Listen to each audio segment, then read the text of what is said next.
Hello, ladies and gentlemen. My name is Gregory Valentine, and I'm a sculpting artist. As you can see, my little Diplocal's friend right here, he's coming up to see a cool video. So here we are watching a cool video together.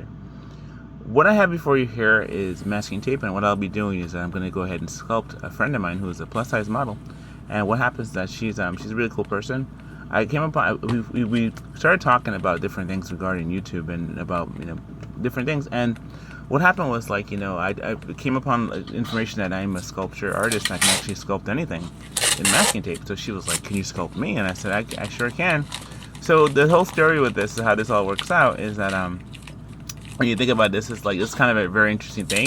I want to tell you a quick story about how I came in contact with the whole thing of masking tape and how masking tape became my medium of choice, as opposed to just clay or the other ones. There's for one part is there's a lot of story to tell. First, I want to give glory to God. I want to say thank God for being able to be creative. When God made us, He made us to be creative people. We are created in the image of God, and the image of God means that we have the creativity of God. We can make many things. We're not like a cat or a dog or a lizard or like any creature or even plants that grow up and they produce seeds every year and they do the same thing and they keep the species going. No, we are more than that. We are created in the image of the Most High. So one of the greatest things you can be able to make and sculpt is another person. When I started, my whole history real quick. I liked dinosaurs growing up. I was a dinosaur person. I really enjoyed the whole aspect of making dinosaurs. It was my older sister. One day she came home with a dinosaur, small little one, and that little dinosaur was one of the things that I looked at and I loved it. It was an anatosaur. They call it like a duck-billed platypus dinosaur. Had a big old platypus mouth. Like Ducky from Land Before Time.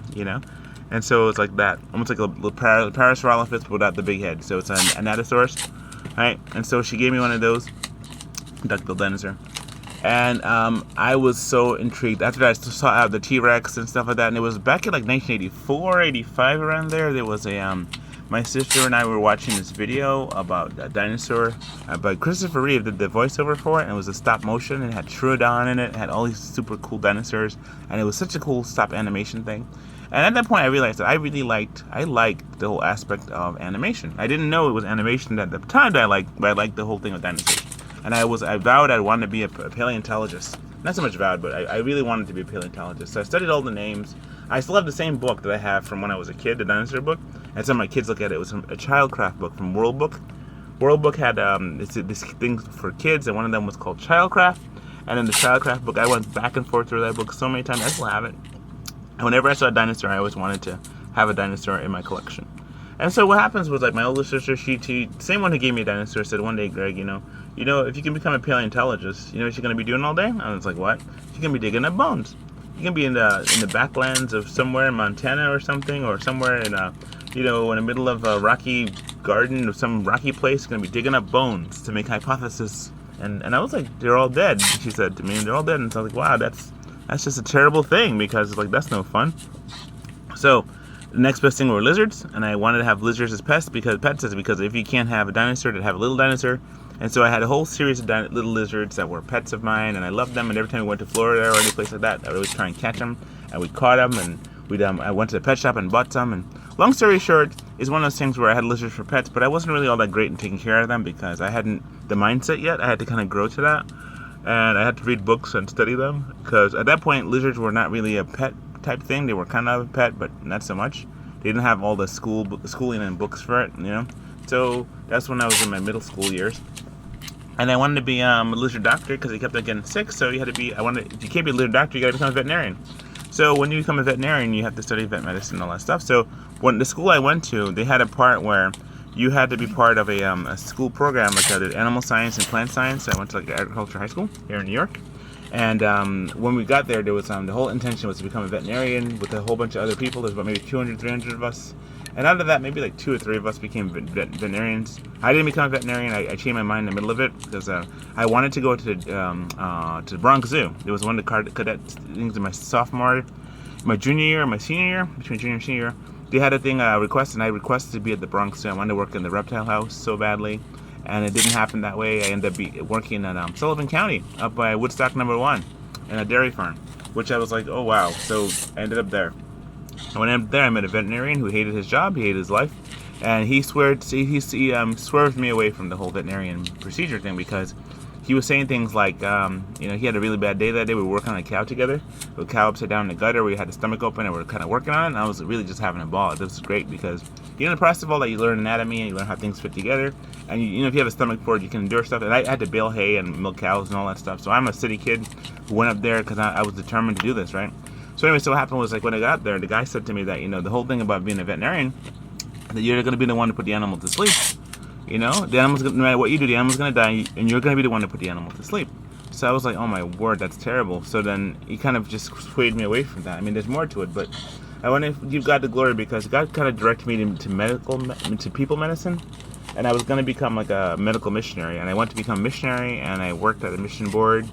But it was like all along the way, between the time when I was veterinarian learning and went to medical missionary work, and just the missionary part, I didn't get the medical. But I finally got a chance to do medical missionary work. That was in 2009. I went to Haiti, and I got a chance to actually be there. And when I had a malaria outbreak, got a chance to actually see and understand what it's like to be a medical missionary. And it won my heart. I loved it so much. But at that point, I was already, we're on to our third child at the time, and we had a third child on the way, and then we were no longer doing the medical missionary position. Anyway, so long story short, what happens is how this all ties into everything was God opened my heart. It showed me there are dinosaurs in the Bible. Job chapter 40, verse 15 says, "Behold, the behemoth I've made along with thee. He eats grass like an ox." Goes through the whole description of a giant sauropod dinosaur. And how this ties in, because taking what God has made, and we're not supposed to honor the creature more than the creator, because the creator, he's the one that gives us power and ability. So when you have this opportunity here to be able to make this really cool animation and to do these things animation-wise, I got into a program called Blender, and you could actually make something 3D. There was a guy by the name of Marcos Makes. He had He does dinosaurs from Jurassic Park, right? And he makes dinosaurs, and he uses, instead of wire, he uses masking tape, and then after that he covers it with epoxy, milliput, epoxy, and he's pretty cool. He's a pretty cool guy. So what ended up happening is that he had, I saw him use masking tape, and that was the first time for me, and I was like, oh my word, masking tape, I never thought to use that. Anyways, long story short, what ended up happening was we turned it into a business, and for the last 5 years we've been used as a business. So we can do classes, we can do teaching, and how it all ties together is that we can do these things.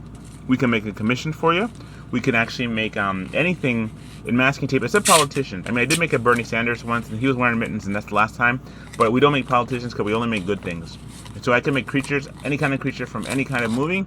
Pretty much family friendly, of course, because people have devious minds. But I want to make sure that you understand that as a Christian, this is what I can. No, I'm just. I can move it. I think you can move just a little bit. You can move just a little bit, like more.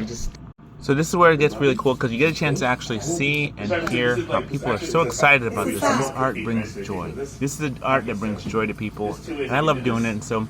She didn't get naked for a second, so watch out. Okay, don't look. Don't look. So. Oh my God! Don't look. Mm-hmm. And then like that, so it's like this one, and then you just kind of turn it this way, and then like this. So today, this is because it's the back of the sock. He's so creative. When my wife and I were going through trying to figure out exactly, and we said this might be really cool. And then we just figured we're gonna give it an extra week just to figure it out. We thought this would be good. And you can put any sock, Oh my life! With sock. The sock. Pretty girl. Wow. Ready for the party. Ready for the party. Oh, this is so nice. I want to leave it. I want to see the reactions of the clients when they come. And I'm like, who is that? Here's the reaction right now. My wife and I together, we solved the clothing option for this, and for a sculptor, for a friend. And so I just want to say thank you so much for that and for listening. Fashionable. To make it, make them. And so what happens is that is so beautiful. I like this. Yes, me this too. Is beautiful. Wow. Wow. And then you can change it. I was going to get a green one, a lime green, and put a thin dress. And I thought about that one, so I thought that would be a nice flowery dress. Tape. Oh my God. This is, wow. So I have a question. So when people order you this, it takes it about a week. About a week to 2 weeks. So they get 2 weeks. So there's all these little things you have to do, to seal it. I mean, how do you do the nose and the lips with tape? It's hard. It's all understanding like it's understanding the medium. It's like when you know that like If you consider us, think about us, we're on Patreon. You can find us on Patreon. You can also find us on linktree.com, G Valentine Animations. And you can find us on Instagram. Instagram is One Life Must Art. Thank you so much. And please consider us for your next sculpting needs. If you need a cake, if you need classes, if you need a commission, if you need any work done, we can do that. Make a sculpture for you. Our sculpture is about maybe anywhere from 12 to 16 inches. We can make people, animal, creatures, pets, anything like that. So definitely thank you so much. God bless you. Bye-bye.